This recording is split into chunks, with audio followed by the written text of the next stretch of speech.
ma Igbo Igbo ndị jiri nye wechi ọzọ dalụkwanụ nnọnụ n'oge Ugwumba nke ụbọchị tata. N'ụbọchị tata ọ dị ihe pụrụ iche anyị ga-arụtụ aka maka na nke tata pụrụ iche na ụdị pụrụ iche maka na anyị chọrọ ịgaghachi azụ dịka anyị maara na irute n'akwụkwọ nsọ na a na-enwe agba ochie nwe agba ọhụụ. Anyị bidoro Ugwumba n'afọ 2010 n'ọnwa June 2010 kamgbe ahụ ka anyị bidoro nọrịta n'ihe onyonyo. Mana kamgbe ahụ anyị bidoro ya ọ dị ọtụtụ akụkọ dị iche iche nke pụtara nara na Ugwumba. Ọ ga-abụ anyị na-achị anya azụ mgbe anyị asị ya bụ akụkọ dara ụda kpuo ekpu. N'ụbọchị tata ka anyị chọrọ iweghachite otu n'ime ihe maka na sị na ndị Igbo anyị kwuru okwu sị na ọ bụrụ na anyị chansị atụpụghị ọnụ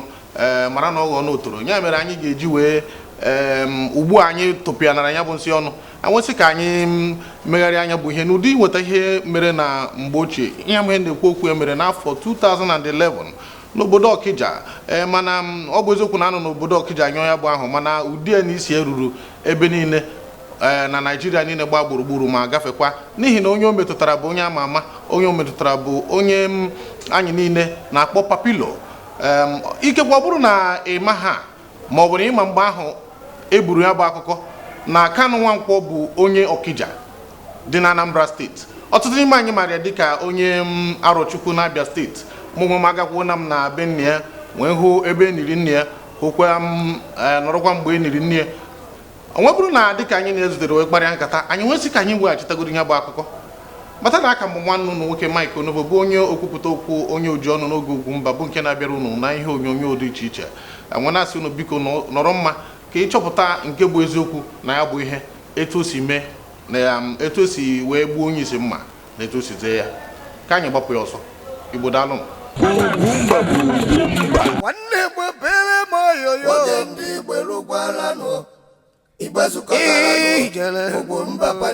Emume eji mali Igbo ka anyị na-eme ọlụ ugbo na azụmahịa. Emume ndị Igbo ji akpa nganga elimuju ọfụ nọnị ya.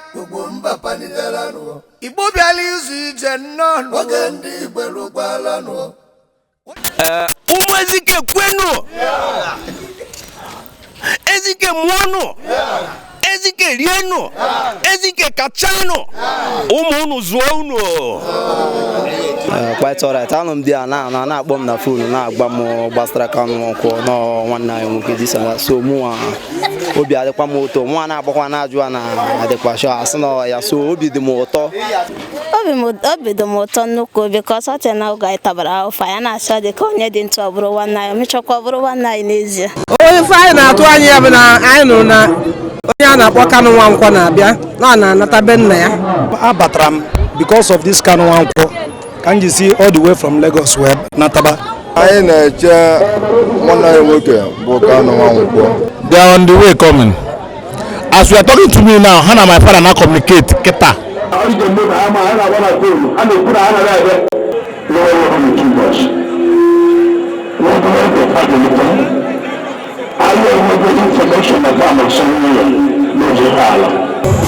Eziokwu ya bụ ezigbo ajụjụ ka eji na anọketekwara afọ anụwa akụkọ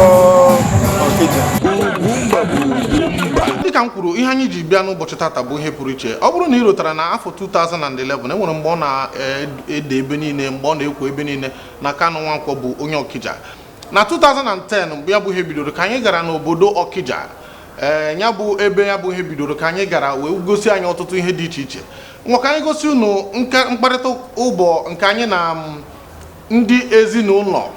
ebe ekwuru na Kanu Nwankwo na ụmụnne ya ga na-achịta azụ ka anyị gosi unu ebe ahụ. Mana tupu anyị aga na nke ahụ iji malite ya bụ akụkọ bụ na dịka akụkọ kọrọ na otu nwoke si Okija wee pụọ. Ihe anyị na-amaghazi dịka a na-eme ekweremekwe ndị nke a na-akọ nka ndị nke a na-akọ nka. Ụfọdụ kwuru na atọrọ ya atọrọ dịka mgbe ahụ anyị na-atọrọ mmadụ. Ụfọdụ kwuo na ọ gara ọrụ oyibo mana eziokwu dị n'ime ya bụ ofu ihe anyị ga-ejide aka bụ na ya bụ nwa amadi. Ụfọdụ na-ekwu Okonkwo, ụfọdụ na-ekwu Okeke, mana ya bụ nwa amadi si Okija wee hụta onwe ya na Arọchukwu bende local gọọmenti. Etu o si gawazie na etu o si mụbaa na etu o si mee niile bụzi akụkọ dịrị ụbọchị ọzọ. Mana ka anyị gaa n'ihu ka anyị nwetara unu ihe gbasara mkparịta ụbụbụ nke anyị na ndị ezinụlọ a na-eme na ọ ga na-achite n'ime mgbe ha na-ene anya ya bụ mmemme ha na-akwado ime nwoke anyị na ha nọrọ ya nọ. Nkwado ahụ anyị na-eme bụ nnukwu nkwado pụrụ iche nke na ndị ụmụ Ezike n'ime ụmụ Ezewurum ụmụ Ọfọ Okija wee tinyere Okija gba gburugburu. Nkwado anyị na-eme bụ nnukwu nkwado pụrụ iche nke na ọha na eze mba dị iche iche ga-abịa wee were anya ha fụ ihe obi aṅụrị nke Chineke na-arụrụ anyị. Obi bụ m sọ Polina n'ihi na mbụ ka ọ dịrị etu a ka ụmụ Israel si wee jegide wee ruo mgbe ha ruru na ana ekwe ha na nkwa. Mgbe nwanne anyị nwoke hapụrụ anyị mgbe anyị dị n'obere amụbedarị mgbe ahụ, mana anyị maara oge ọ bịara, oge anyị dị na nwa nna ha bụ Nwankwọ bịara. Mgbe ahụ nwanne anyị nwoke nke bụ ọkpara a na-akpọ Ibeajụ nne m Olusa, ya bụ ọkpara ụmụ Ọfọ na Ugwu niile gba gburugburu, ọ dị ndụ, ọ na-abịa mgbe ahụ ya na Ibeajụ na-anọ. So mgbe ahụ anyị niile nọ, abụ m secretary by that time. Ọ bịachara anyị sikwa ebe a gụpụta ụmụnna anyị ha wee jee mata ebe ọ nọ. Kamgbe a na-eme nzukọ a na-akpa nkata na-akpazi ya bụ nkata ka ọ ghọrọ ngịga, mmadụ dịka Kanu Nwankwo sonugo bịa ya bụ nzukọ? O sobeghị bịa, and ọ ya bụ ihe na-ewute anyị. Ya bụ isi afro kwaba okpu, ndị niile bụ ndị na-ajụ abịa maka ya, ọ ya nwa bụ onye a na-ene anya maka an international hero. Afọ mbụ Chidozie nne m Olusa, abụ onye ụmụ Ọfọ Ezewurum. Okay, so anọ m Lagos. Anọ m Lagos ebe business na Ikeja, Computer Village Ikeja.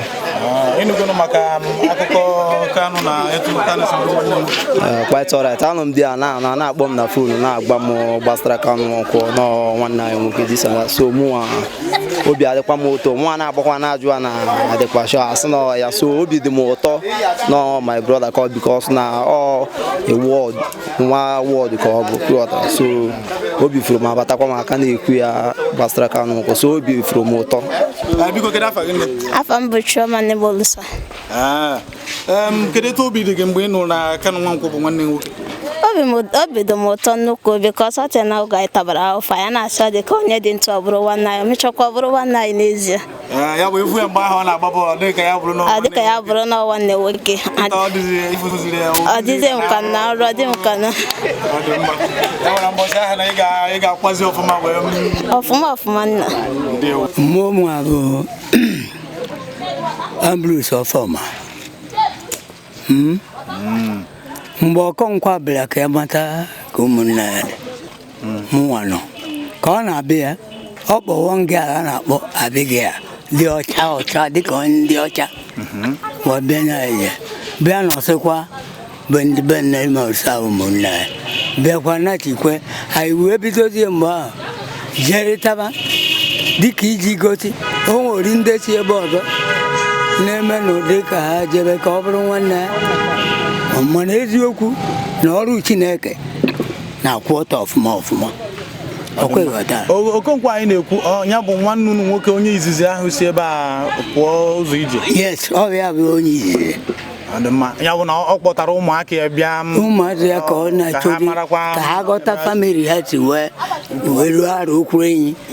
Mgbe o jiri bụ ije ka o ji kọwatara anyị na Kanu Nwankwo a bụkwa nwa ya ka ọ bụ ahịa mara. Anyị wee na-ejerịta na-akparịta ọfụma. Ị ga-elota ihe dịka afọ ihe anyị na-ekwu mere,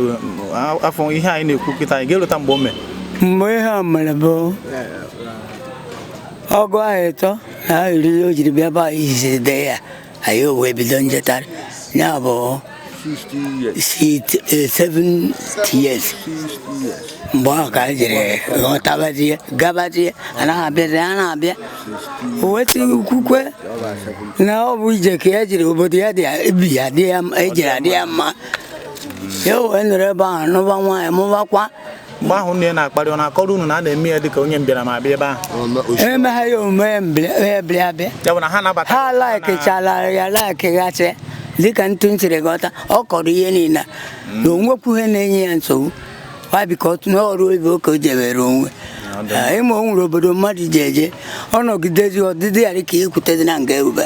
ive ndị ọbụbụ Lagos wa ndị tọrọ ya atọ ji achọ ube ya juru eju mana o mere chọba ya ọ dị mma ịfụnanụ nkwado dị iche iche nkwado ihe ha na-akwado bụ n'ụdị gịnị na Kanu Nwankwo na-anata dịka ọ na ha ekwekwa o wee kworuo n'Ọkịja ịfụgana ma ụfọdụ ndị na-asị na ọ bụ nwanne anyị obi dị anyị ụtọ na ọ bụ nwanne anyị mana Kanu Nwankwo bụ onye Ọkịja ngwa anyị ga-aga na agba nke abụọ nke ya bụ nkata maka na ka o ruru ụbọchị ahụ ịma na dịka nkata anyị na ha gosiri na enwere mbọsị atụnyere bụ mbọsị ekwuru na Kanu Nwankwo na ụmụnne ya na ụmụnne ya ga-esi Arochukwu naghachite ebe ha si bịa bụ Ọkịja. Eziokwu bụ na enwere ndị na-anaghachite azụ mana ndị ahụ Kanu Nwankwo so n'ime ya ka ọ n'oso onwe bụrụ na anyị ga-aga na ya bụ mmemme ka anyị tụpenyetu na azụ etu o si mee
Afa I'm Vasco Keke, more for Okija. Take a cheese square, more square, Ogufia Gana. Manaka Mana, more no, but I then can remain Bundo Mona. Bundo is in the Moa and do to her. And I never Katana, Momaga, Wonga from people, never, as no money, never. Umunya, for the family, abaka na Okija ndị bai nia ụmụnna nakwa ya so and kesi kodi akọ ha maka asị gaba dem na we na dance na today na ụmụ Kanu Nwankwo ga-abịa na Okija anụwa bịara ogbe ha bụ ụmụfụ ahụ bụ Dr. Michael Obodozie news buru na Kanu Nwankwo bụ nwanne anyị nwoke and na ọ ga-anọta tata as nwanne anyị na anabe nna ya Afa m bụ Mrs. Christiana Ikwueke. Abụ m onye ụmụ ọfa anụ. Onye ife anyị na-atụ anya ya bụ na anyị nụrụ na onye a na-akpọ Kanu Nwankwo na-abịa na na-anata be nna ya ya ka obi dị anyị mma anyị na-ene anya na-asị ka anyị fụ ozugbo ka o mee n'anya ka anyị fụ ya life ka anyị mara na eziokwu ka anyị nwee aṅụrị pọrị na ka obi bụ anyị onye ọbụla tụkalịlụ ọnụ edozie Igbo emelike ga-eme Igbo bụ anyị ihe okokoko ịmadịkwa omenala Igbo maka na omenala amaka mma ngwa na ịka ihe ọrịa anya bụ egwu UGWUMBA paniela UGWUMBA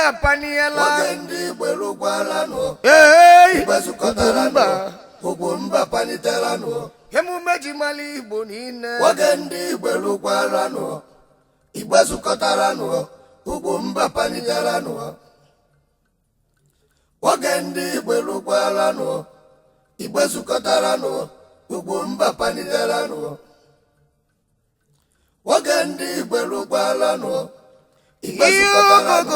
UGWUMBA paniela nwanne gbebere m oyoyo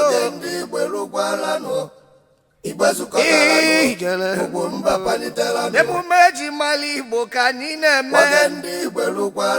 ọrụ ugbo na azụmahịa emume ndị Igbo ji akpa nganga elimuju ọfụ ọnụ ya Igbo bịala izu ije nnọọ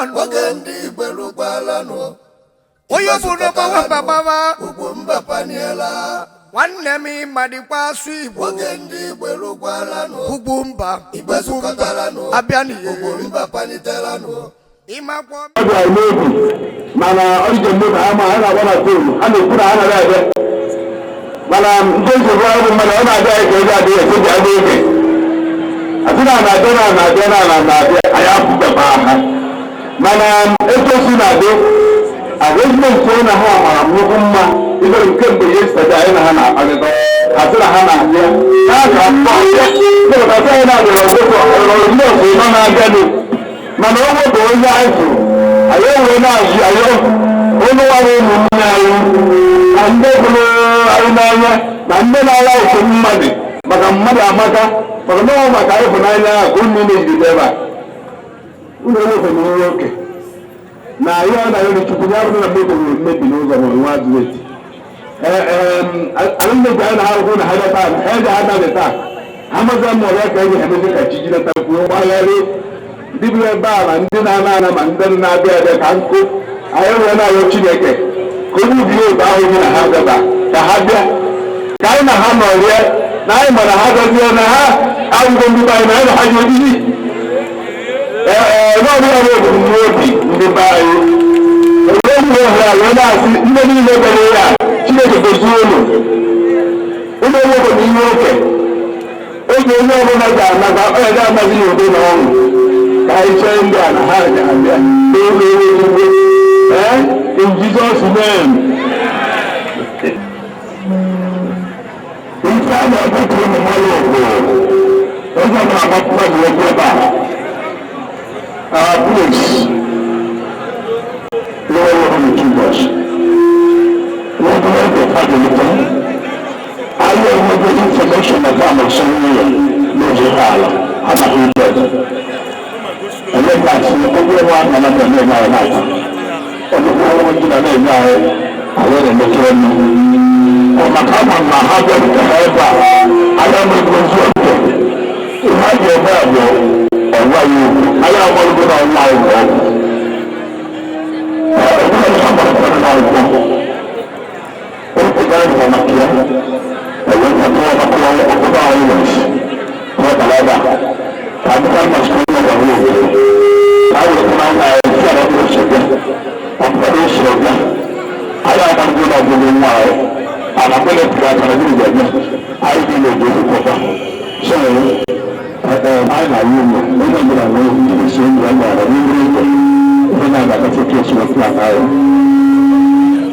So at the time, ọchọwazie ụmụ ya achọwazie ka ha natakwa be nna ha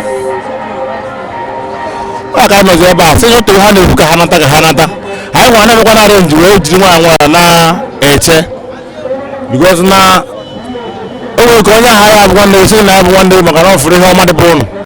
mana anyị mere mgbe mezie anya chọkwa chọọ n'ọdịnala chọọ ntọ na ana ndị ahụ wee bụ yes na ụmụnne anyị eziokwu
on the way coming.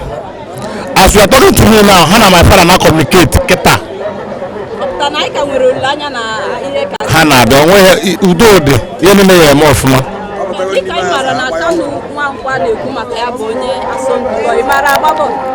Yeah, I'm a footballer too. Yes. I get a bottom dada, no, I get a bottom dada.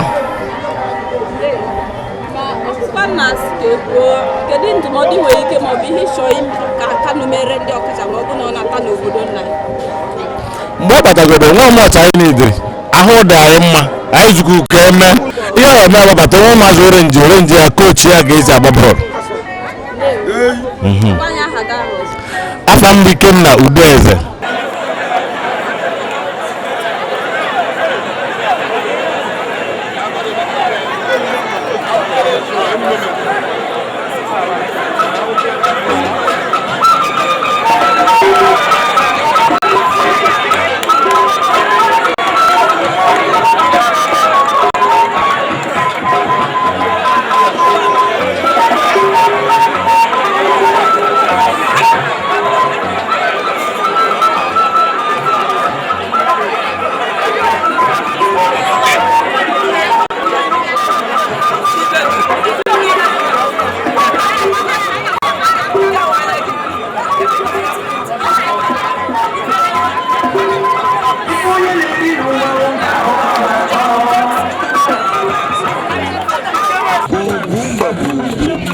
Na ebe anyị nọ bụ na Umuofo Okija. Umuofo Okija bụ nke dị na Anambra steeti. dịka unu ruru ụfụfụ ma ndị kwu n'elu ndị kwuru n'elu onye ọbụla chọrọ ka ahụ Kanu anya unu hụrụ ma ndị gbazuru obodo niile zukọrọ ma ndị okenye ma ndị ichie ekwuo na ya bụ ihe onye ọbụla wee pụta ka ahụ na Kanu na-abịa mata na mgbe ahụ bụ mgbe Kanu ka na-agba bọọlụ na-agbata ya mma ya bụ ihe wee desa obodo anyị bụ Naijiria anyị ọbụ nọ na Lagos ọ na-ekwu ebe niile anwesị ka anyị ruo Okija wee hụ ya bụ ihe eji ama odogwu ihe eji eme egosi na mmemme a na-eme kara aka bụ ọ bụrụ na agbapụrụ gị ọnụ egbe mkpọ na ala ndị oyibo na-akpọ 21 gun salute unu fụrụ ebe edewere ya bụ egbe mkpọ na ala ọ dị ọgụ na otu bụ nke a kwadoro ịgba ma ọ bụrụ na Kanu Nwankwo na ụmụnne ya zochie mana ọ dịghịkwa m ka emechara ya gbaa ya bụ ihe nwoke anyị na-achị azụ ka anyị na ha kparịta